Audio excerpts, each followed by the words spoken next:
大家好这里是宋说新语，现在是卡尔加里时间2025年6月20号的晚上11点刚才10点半想直播好像网络还是有点问题，我这个电脑设置的事儿可能。今天还是周末本来是让这些喜欢在外边玩的户外爱好者比较开心的日子因为联邦政府推出了叫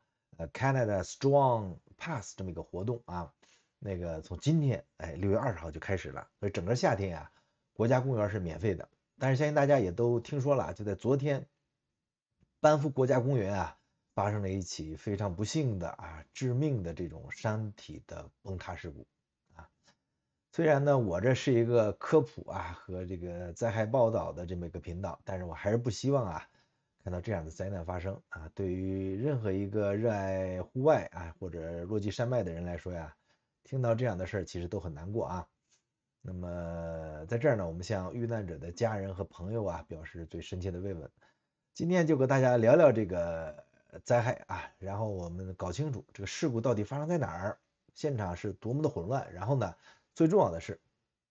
为我们这些所有人的户外活动带来了什么样的经验教训。最后呢，我们再来看看在这个背景下，我们该如何利用好这个 Strong Pass 是吧？安全享受这个夏天那我们把镜头切换给谷歌地球的画面我带大家从宏观上看看这次事故的发生地。我们从太空视角切入这是加拿大，然后我们到了阿省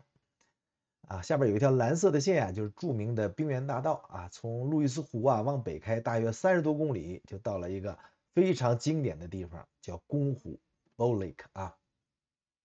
我们现在是模拟的无人机的视角飞过公湖，朝着湖水发源的那个山谷飞去。这个山谷的尽头就是这次事故发生地公河冰川瀑布我们这个视频是做的很不容易的，我是把昨天的欧洲航天局哥白尼的实时的卫星照片叠加到了谷歌 3D 地图上我试图找出崩塌的位置那么可能还没有更新应该到明天可能才能更新看到这个实时坍塌的那块位置所以瀑布的水源就是山顶上那个湖叫冰山湖 Iceberg Lake 它是一个高山湖泊，而塌方呢就发生在这个冰山湖的正下方。瀑布旁边这片陡峭的这个悬崖峭壁就崩塌了。那我们看看现场的具体情况吧。根据新闻报道和幸存者的描述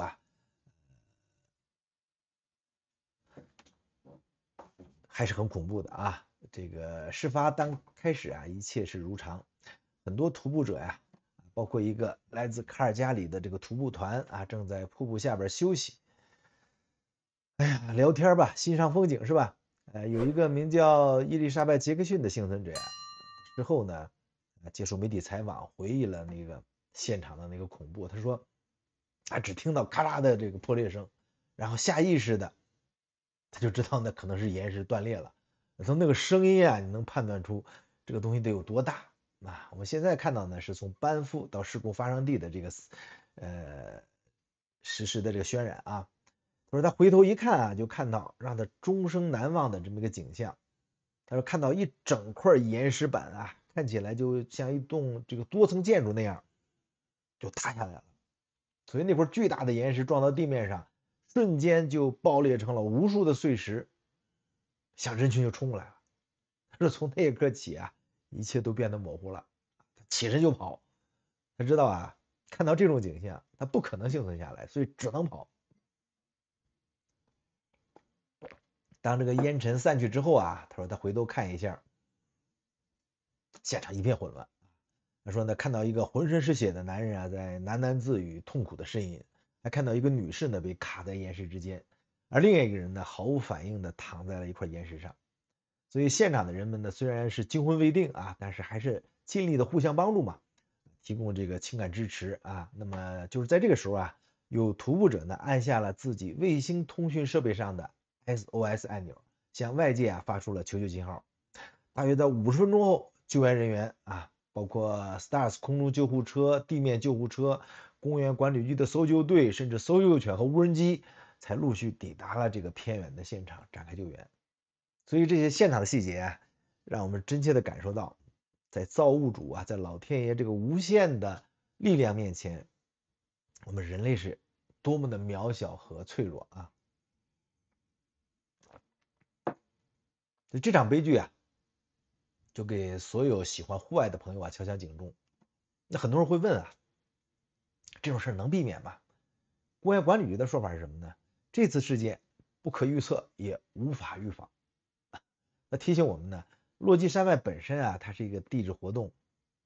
非常活跃的区域，而像冻融循环、冰川融化、强降雨，都是诱发落石的因素啊。这几天卡尔加里一直在下雨啊。那么我们能做什么工作来最大化自身的安全呢？我们有几点建议啊，供大家参考。第一个就是你出发前一定要查官方的信息，把那个 Parks Canada 官网的步道状况叫 Trail Conditions 啊，这个页面啊存到收藏夹，收藏起来，看清楚有没有警告或者关闭的消息。等下，第二个就是你要关注你徒步的目的地的天气，而且这个天气啊，你不能2、3天前看，你要越靠近出发时间越要多看看，因为这个天气预报啊，它和时间的这个时间距离你出发时间的这个长度是成反比的，越靠近它越准啊，越短时间越短越准。所以不是说卡尔加里的天气，是山里的这个天气。如果预报有大雨或者极端天气，那你就要改变计划啊，要果断的改变计划。第三个就是要考虑专业设备，有落石风险的这个区域，哎，戴个登山头盔是非常有必要的这么一个投资啊。当然，最重要的一点就是保持警惕，徒步的时候啊要多观察、多聆听，特别是在陡峭的这种岩壁下方长时间停留啊。那最后啊，也是这次啊救援中体现的最关键一点，就是卫星通讯设备。将 Garmin 的 Reach 啊，在没有手机信号的地区啊，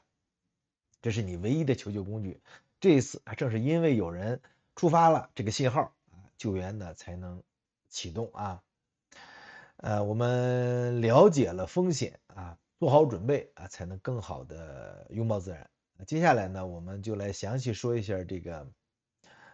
Canada Strong 啊这么一个活动啊，Canada Strong Pass 啊。那么从今天啊，就是6月20号到9月2号，所有联邦管理的国家公园和历史遗迹门票全免，开车直接进去就行，什么都不用申请。所以在咱们阿省呢，就意味着像班夫、贾斯伯啊、沃特顿湖，还有这个麋鹿岛啊，这4个大国家公园啊，还有巴尤大牧场这些历史遗迹，全部免费啊！而且呢，在这些国家公园里边露营啊，营地呢还能打75折啊。说到这儿，我自己也特别心动啊，因为确实外边还比较冷嘛，我准备下个月去安排一次露营，正好呢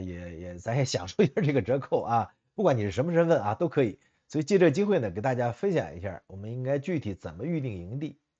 首先啊，大家记住，唯一的官方预定网站我会打在屏幕上，叫 reservation 的 .gc.ca 啊。